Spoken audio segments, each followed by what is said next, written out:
Hi everybody and welcome to CAS 352 Organizational Communication. My name is Dr. lvchewn and I'm your instructor for this course. The purpose of this video is to introduce myself briefly and also to review the syllabus with you, which includes the work that needs to be done as well as expectations for the course, and then to give you some helpful hints for getting started in the course. So to start off, I'll introduce myself. My name, like I said, is Dr. lvchewn. This is my fourth or fifth year at Penn State Abington, and I teach in the corporate communication major. So I teach CC 401, the Introduction to PR class, and I also frequently teach this class, CAS 352, Organizational Communication, as well as public speaking and some other classes. My main area of interest is in fact organizational communication. So when I do research and write papers, it is in the area of organizational communication, usually with a specific focus on either the use of technology or social networks. And those are two topics that we'll cover in class this semester, so I really look forward to getting into them a little deeper with you. We'll all have a chance to introduce ourselves more fully. In the Week 1 folder, there is an Introduce Yourself discussion where I ask you to just tell a little bit about yourself if this is your first experience with an online class, and also what year you are, what your major is, and an interesting fact. So I will also post in that discussion forum with some interesting facts about myself just so we can get to know each other a little bit better. Just so you know, for that discussion forum, you are expected to upload a picture of yourself to Angel so that every time you post in a discussion forum or submit work, someone scrolls over your name, your picture shows up. I think that's especially important because in an online environment, we really want to foster a sense of closeness and identity. So having your picture be part of your profile will be really important for people, including myself, to get to know you and for you to get to know other people as well. So whether or not this is your first online class or you're an online veteran, or maybe you've done it half and half and you've taken a couple hybrids, the online forum offers many of the same benefits as a face-to-face class, but there are some differences in the way we'll communicate. And we'll tease them out as the semester goes along, but we'll have to make a really concerted effort to make sure that we replace as many nonverbal cues as we can with things like photographs, as well as frequent communication to make sure that we really get to know each other and foster a sense of closeness as a class.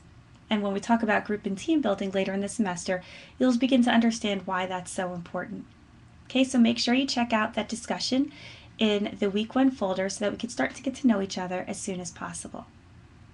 Now, for the rest of this video, it would be really useful if you had your syllabus along with you so that as I talk, we can review the syllabus together. The syllabus can be found on the Angel class site, which should be in your left-hand navigation under the syllabus tab. So most of you, if you're enrolled in this class, should be used to using Angel. If you're not, I suggest taking an Angel tutorial or reaching out to me as soon as possible for any tips on how to use Angel.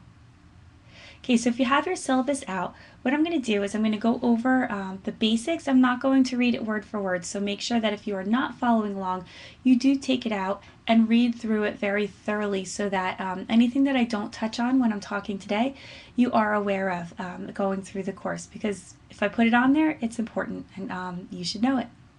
So I'll start out by covering the basics. This is section 621 of the class. It runs from June 25th to August 3rd. My contact information is on the syllabus, but really all of our emails should just go through Angel. I can't guarantee that I'll respond to anything that I don't get through Angel. My webmail is usually pretty reliable, but sometimes we have an issue with things getting sorted to junk when they're not really junk. So again, Angel, the best and only way that we should really communicate throughout the semester. I also put my phone on here, but since I'm not in the office this summer on a regular basis, don't call me. I do offer office hours. They have to be by appointment because I don't have any drop-in office hours over the summer, but I would be happy to come to campus to meet you face-to-face. We can also Skype or talk on the phone. At that point, we'll exchange phone numbers and I'll make sure that I am near the phone when you call. Okay, so like I said before, I'm expecting that many of you have varying levels of experience with the online format, and that's okay. But before you really get started in this class, I want you to make sure that you understand the differences between a traditional and an online class. First of all, it's a summer session, so it's a much shorter time frame. So there's 6 weeks. We are crunching a lot of material into the 6 weeks. And because we don't operate on a face-to-face basis, I'm expecting you to put at least that much time into the online environment, which means I expect you to log in every day at least once a day, and all of the assignments have to be submitted by the due date. Because we don't have more than 6 weeks, we really don't have any wiggle room for anyone to fall behind. So I'm not accepting late assignments, and I do expect you to log in every day to either check a discussion, submit an assignment, review a lesson, or to just be part of the online environment. Okay, everything that we do for the course will happen through Angel, and our weeks, as they're listed on the schedule, will run from Monday to Saturday. So the week kicks off with a quiz on Monday, and I'll talk a little bit more about that in a few minutes. So it kicks off on Monday, and your last assignment is due Saturday by midnight. Sunday I'm giving you as a day off. Of course, you can also use it as a chance to get a jump start on the week ahead, but I don't expect you to be online or doing any checking or doing anything for this class on a Sunday unless, like I said, you want to work ahead a little bit.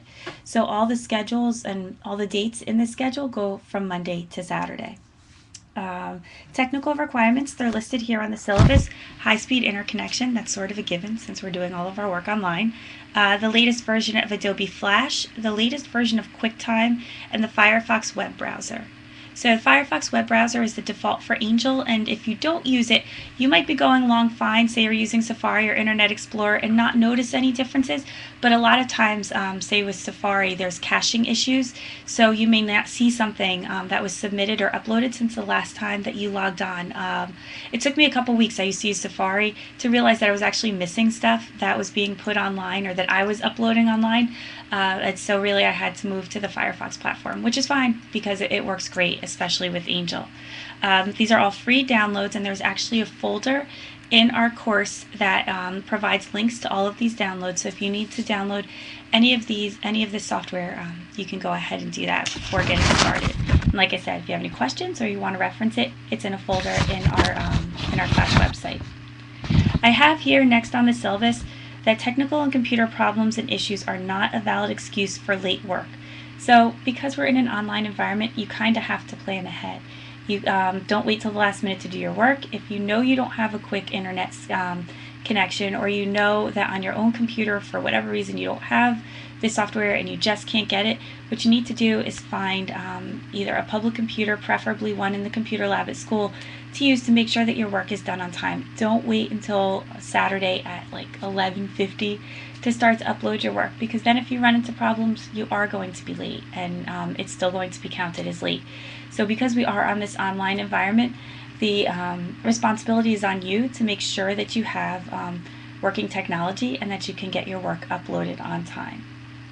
Okay, so moving on to more fun stuff actually about the course description. This course is all about the communication that takes place within and outside organizations. So within employees in an organization, between management employees in an organization, or between an organization and its external stakeholders. Because this is an organizational communication class, we take the position that organizations cannot exist without communication. That communication is really the backbone of everything that happens in an organization. So for example, building an organizational culture, fostering a positive employee environment, creating diversity in an organization. In this class, we'll posit and take the position that all of that and more is a result of communication practices in the organization. Okay, and in exploring these kind of ideas, we're going to use a number of different tactics. We're going to have instructor-led exploration of key concepts using online lessons and videos. So you'll notice in your if you go to the Angel site, you'll notice that each week is broken up into its own folder. Within each folder, you'll find at least one, usually 2 lessons for each week, as well as sometimes videos, and then 1 weekly assignment and 2 types of discussion. And we'll get into that as we discuss the assignments. So I am going to instruct you in lessons about organizational communication, different facets of it every week. Most of the time, those lessons will be done in the Articulate program, so it'll look like a PowerPoint slide, but I'll be narrating over it. There will often be video embedded in it, and sometimes outside links for you to follow. So because this isn't a traditional classroom where I can give a lecture, and in the process of that lecture, we can kind of talk, ask questions, and everything else, a lot of the responsibility again becomes on you. I'll provide you resources, and then it's up to you to follow those links, to read the stories, and to find out more. So instead of me being sort of the sage on the stage, you are kind of I'm your instructor, but you're your instructor too. I provide you with resources, and it's up to you to run with them. So instruction will be both instructor-led, that is coming from me, but also self-exploration, so coming from you as well. The online format gives you a little bit more autonomy than you have in a traditional classroom, and I'm hoping that you'll really take advantage of that and run with it and really explore the concepts that we discuss in class a bit further using the resources that I provide to you. You'll also have to formally write your ideas. So a lot of the weekly assignments, one of them is a case study, some of them are different scenarios. There's a whole bunch of different types of assignments. I try to mix it up and keep it fresh for you. So again, giving you that autonomy to kind of explore the concepts on your own, write up your findings, and then give them back to me. There's also weekly quizzes, which we'll talk about as we go through the syllabus, just to kind of make sure that in such a condensed environment, and again, we can't really discuss, so this is a way to make sure for both of us that you're keeping up on your reading, because as you'll notice, a lot of times in lecture I'll cover some of the points from the reading, but some of them I won't cover, but I'll have expected you to do the reading, so they'll still be contained in the quiz and the lessons, or the quiz and the assignments and the discussions. So because I can't possibly cover everything that you read, you're expected to keep up with the readings, and the quizzes are one good measure of how you're doing that. Like I said before, we will have lots of discussions. Again, I want us to feel as close as possible as a class, so I'm going to give you lots of discussions so you can kind of get to know each other. And you'll notice that, especially over time, I'm hoping you'll get to know each other well enough or get comfortable enough with each other that you'll partner up on some of the activities or discussions. You don't have the opportunity to do that for everything, but I do give you the opportunity. It's not mandatory, but if you find someone and you click with them, you can work with them on some of the different activities and stuff when specified, as well as the final paper. So hopefully through discussions, you'll get to know each other and maybe forge some friendships, and then begin to work together as well. And then finally, there's, like I said before, lots of other online activities that you'll be completing each week to kind of make sure you're keeping on pace with everything that we're doing, and as part of that self-exploration that I talked about. Okay, I'm not going to go over the course goals here. They're very important. We're going to meet them all this summer, but that you can just kind of like look at yourself. And it's through doing the discussions and the assignments and everything else that you will meet these course goals. Required textbook is listed on here. It's Harrison Nelson 2008. I know that they have copies of it in the bookstore, and they should have plenty of used copies because this is a text that I use quite frequently. You can also look online for it. Yeah, you can look online for it. I put the first week's reading in a folder called Supplementary Readings, so that if you want to order the textbook online, that gives you an extra week for it to come in so that you're not missing out on the first week of readings. So again, the first week's reading, I think it's pages 1 through 34, is online in the Supplementary Readings folder. So if you get the text late, you can use that for the first week. There are a few other required readings, but I've uploaded them also as PDFs on the Angel folder and the Supplementary Readings folder. So anything that's not from the textbook I provide for you online. Okay, so if you've been keeping pace with the syllabus, you'll see that we're on page 3 and we're down to kind of like the big part of what we'll be doing this semester, and that's the assignments. So the first one that I've listed on here is attendance, and I have it listed as ungraded but mandatory. As I said before, I expect you to log on approximately once a day. Of course, there might be a day where you just don't get a chance, and that's fine. But note the deadlines for each week, and they stay the same for each week, but note them at the beginning of the week. So if for whatever reason you can't get online one day, you don't skip a day where a whole bunch of stuff is due. You're expected to complete the readings posted for the week, and that should come you should probably read leading up to the week so that you are ready to take the quiz when it opens on Monday. Like I said before, sometimes lessons will cover what's in the reading, other times the lessons will go in a different direction, because sometimes I figure, okay, the reading wasn't that complicated. You have the reading, now let me give you something that's not in the book. Okay, so sometimes I'll clarify what's in the book, sometimes I'll take you beyond that, so you're still responsible for what's in the book. You have to know all the material for quizzes, discussions, and assignments. And so while it's not formally graded, your time logged onto Angel is subject to supervision on Angel. and this I treat as the equivalent to showing up prepared. So I will do random checks to see who's logging on and when and how frequently you're staying on, and that's going to go towards attendance. So again, it's ungraded but mandatory. So there's no formal section for it. However, failure to consistently log on throughout the semester could impact your final grade in the form of a 1 grade step deduction. So for example, if I just see that you are never online, or you only come on Wednesdays to post 1 discussion and then Saturday to upload your stuff, then that could negatively impact your grade. For example, going from an A to an A minus, or an A minus to a B plus. So please do make sure that you're logging on a consistent basis. Quizzes are worth 15% of your grade. As I said before, they're once a week. They open Monday at 12 a.m. So as soon as it becomes Monday, the first day of the week, for our class purposes, you could start to take the quiz, and they're open till Tuesday at noon. So you have a full day and a half to do the quiz. It's 10 questions. They're usually multiple choice or true false. I don't think there might be a couple short answers, but it's nothing that should take too much of your time. I simply give you that much time because I realize everybody has different work schedules, and everybody can't log on at the same time. So you have a full day and a half to take the quizzes. They're open again from Monday at 12 a.m. until Tuesday at noon or 12 p.m. Participation is a big part of your grade. It's worth 30%, and there's 3 different types of discussions that you will encounter in this class, any 2 of which you'll see in a given week. So again, if you look down at your syllabus, the first type is the traditional Angel discussion forum, which I'm guessing that many of you are pretty much familiar with. Again, if not, you can contact me or take an Angel tutorial through Angel to kind of catch up on the technology. It's also super intuitive, but anyway, if you need help, let me know. The discussions, I will pose a question that corresponds to either the topic alone, but almost always to the reading that you'd have to do for this week. You're required to post a minimum of 200-word answer to the question, and then 2 responses of approximately 50 words to other classmates. So you have your own original post, and then you have 2 responses to other classmates. I do have a grading rubric on Angel so that you can see exactly what I'm looking for in a post, but the broad view is that it should be a combination of what you've read or seen in our lessons, plus your own thoughts and views. So it may be a question where I ask you about how technology is used in the workplace. So what I would, maybe the trade-offs of technology in the workplace.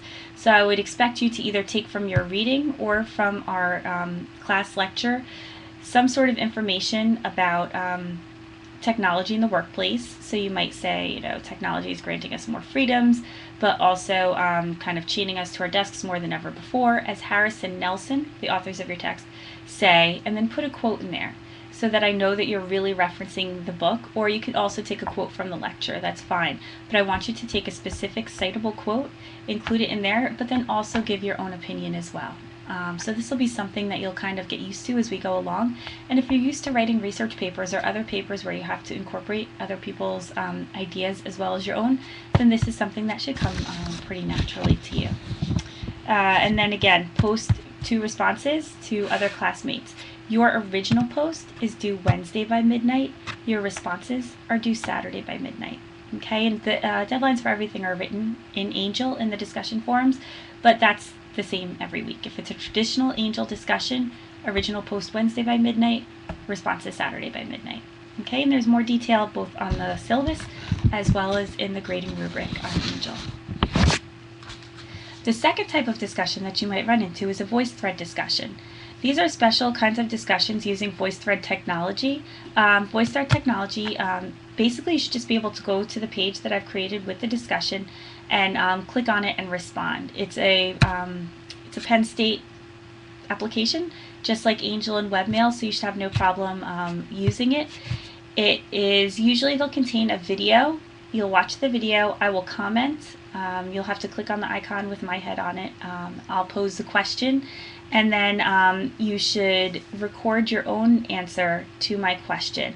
And by the end of the week, you'll see like the video in a box, and then all of our little heads will be around it as we answer the question. It's a great way to make the discussion a little bit more visual. The principle behind it is the same as a traditional Angel discussion, but it allows me to incorporate video and other resources in there, and it gives us a chance to kind of hear each other's voices as well.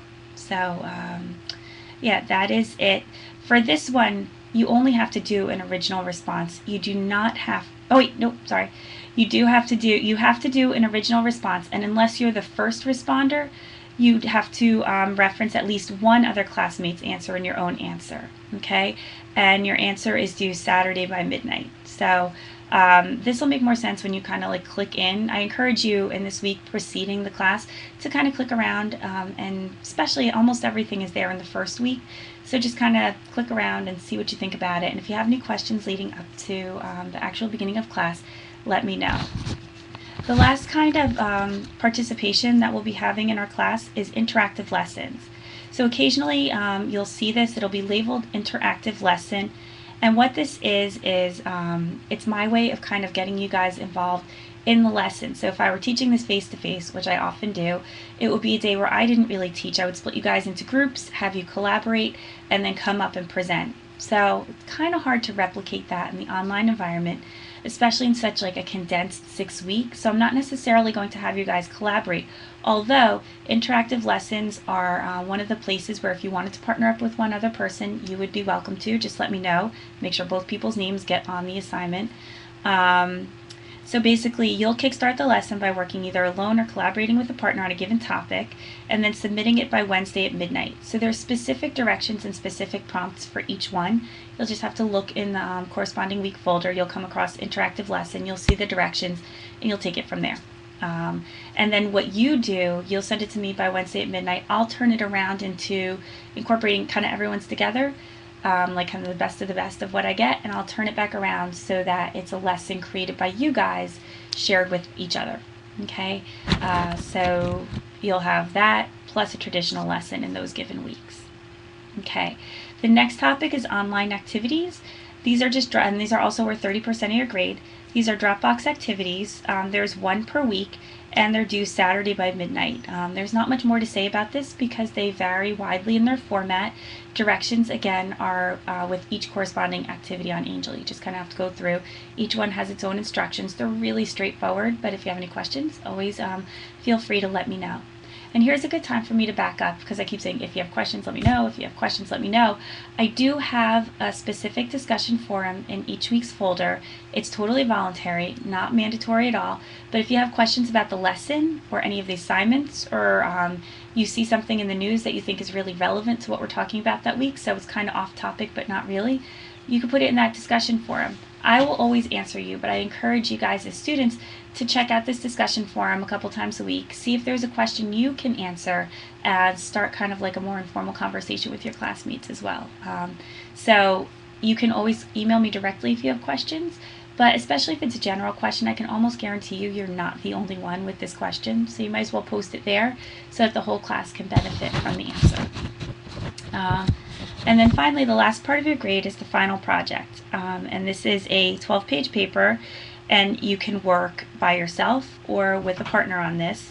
You'll create an organization and then explain what its mission statement is and describe how employees use communication to get things done, and conversely, how bad communication or poor communication can negatively impact the organization and individual employees.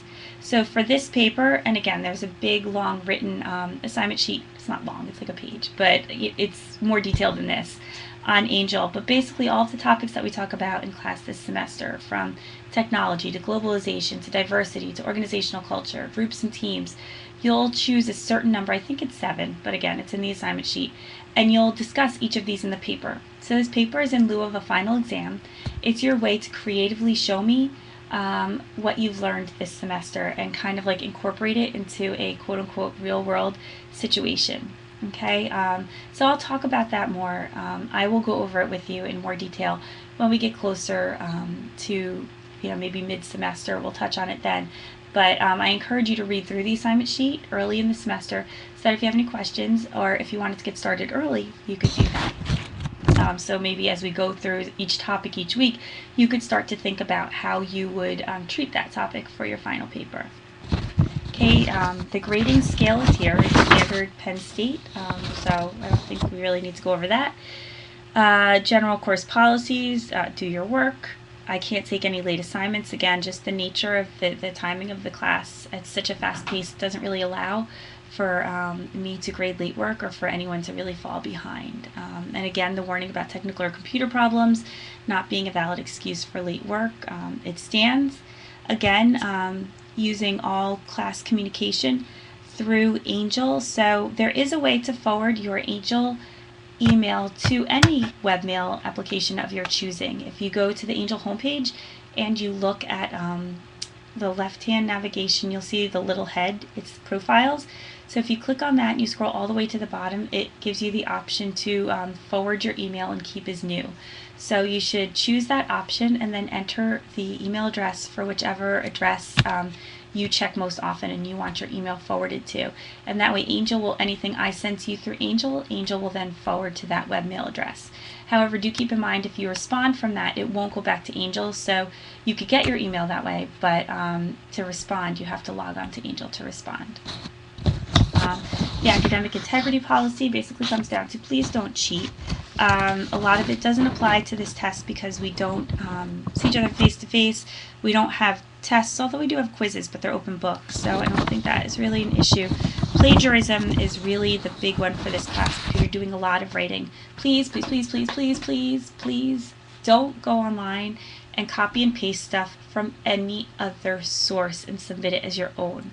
If you take any information online from any other source, but most often when this happens, I see people cutting and pasting from online. You have to cite your source. You have to show where it came from. So you have to attribute it to the author and the date. If it's from an online source, you have to give the URL. If it's from a book or a magazine or a periodical, you have to give the publication information for all of that. Otherwise, it's cheating. And it's pretty easy to tell, maybe not every time, but if you have a certain writing style and then you copy and paste something in, you can tell that you didn't write it. So not only is it wrong ethically and morally, but you'll also get in a lot of trouble for it. So please make sure that all your work is your own. And again, I think it's absolutely legitimate to incorporate other people's ideas with your own. That's the backbone of good research writing, but you have to give credit where credit is due. And if you didn't come up with the idea, make sure that you tell me where you got it from. And while we're on the subject, try to stick to credible sources. Wikipedia is not a reliable source. Just any random website isn't a reliable source. You really want to vet your sources for credibility. Credibility usually comes in the form of editorial review. So for example, the New York Times, nothing is published without being vetted by an editor, being fact-checked, as opposed to Wikipedia, where anybody could post anything. And yeah, usually you get the right information, but there's no guarantee. It's people putting up what they know or what they think they know about a particular topic. However, on Wikipedia, you'll often note that at the bottom of an article, people will list their resources where they got the information. So in that way, Wikipedia might be a good starting point because you can use those resources to further research your topic. Now, there's not a ton of assignments this semester that require you to look for outside information, so this shouldn't really be an issue, but several semesters I've had people do it anyway, and it never ends well. So please avoid plagiarism and go through the academic integrity policy and just make sure that you adhere to it completely. Students with disabilities. If you feel that you qualify for a disability accommodation, it's in your best interest to contact Ann Pryor. She's in 315 Sutherland. Her telephone number is here. Get your disability documented, whether, and again, it's not really applicable for this class, but whether it's extra time needed on tests or sitting near the front of the room or something else. Once you have that disability documented, you can provide documentation to all of your teachers going forward and take care of it very simply and easily the first day of every class. And that way you're kind of protecting yourself and making things a lot easier for yourself. So do look into that if you feel like you qualify, and let me know if you qualify for anything that pertains to accommodations in this class. And then finally, there is a learning center. I believe they're having tutoring even over the summer. Contact information is on the syllabus, so go through that. Even if you have strong writing and maybe you want to go from an A- to an A, or if you struggle with writing and that's not really your strong point, but this is a pretty writing intensive class, you may just want to check it out. It's only in your best interest, and not only will it help you in this class, but it'll help you a lot going forward as well. Okay, at this point, we're on the last page of the syllabus. So it's the schedule. It's pretty straightforward. You'll see each week starts with the Monday. I give you what topic we're doing and what the reading is for that week. So like I said before, reading should be completed before beginning the content for each week. So for example, for week 1, starting next Monday, you should read chapter 1 Sunday or Monday at the latest, or earlier than that really, but Sunday or Monday at the latest, so that you could take that week 1 quiz, because it is open from Monday morning to Tuesday afternoon, just like every other week. So be ready and prepared to kind of just jump into each week as it comes. If you have any questions about the schedule, please post it in a discussion forum or let me know. And then you'll see I have a week 7 listed here. There's no classes, but your final paper is due Monday 8/6 by midnight. So because it's kind of in lieu of a final exam, I'm making it due outside of the regular class time, right during when finals would be. Okay, so it's due then. It has its own Dropbox, as you'll see when you go online and take the report. So that's it. That's a lot of information for one video, so please do feel free to reach out to me with any questions. A lot of this is going to come up over and over again as we do things for the first time each week. So chances are, if you do have questions, I encourage you to ask them. You'll probably also be able to figure them out once we kind of get started and running with the course. I think that's it. I don't think there's anything else for me to put in this video, but I look forward to meeting each of you over the coming week and once class really starts on the 25th. And I guess that's it. Enjoy your week, and I'll see you on Monday. Bye.